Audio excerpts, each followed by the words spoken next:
রহিমা খালা এখন ভাইরাল হয়ে গেছে, এর কারণে তার ভাব অনেক বাইরে গেছে গা। সে অনেক এটা বলে ওখানে ধরে আইলে এনে চুল কাটে দেওয়ার কাম। শুধু এইগুলা বলেন, আবার বলে এখন নতুন নতুন জামা কাপড় পরে এবং ভাব বেশি নাই, অ্যাটিটিউড বাইরে গেছে রহিমা খালা। আমরা জন্ম বেরিয়ে নতুন পড়ি, এটা পুরান পড়ি না। তোরা তো 2 দিন ধরে স্কুল এসে পড়িস, খাস পরের ডা আর পড়ালেখা করিস, ফাও আর জাইরুমি করিস। আমরা তা না, আমরা জন্ম বেরিয়ে নিজেরটা খাই, নিজেরটা পড়ি, একভাবেই থাকি। আমরা কারো তা খাই আর ফেতরা খাই না।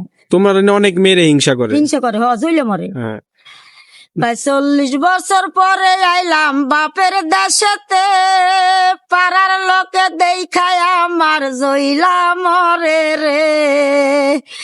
দেখি শুনি বলি না রে, মুখ রাখি বন্ধ করে।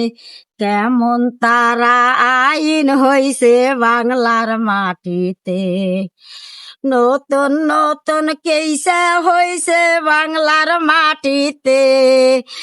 আইন কারণ কিছুই জানে না, দেখ না সকলে।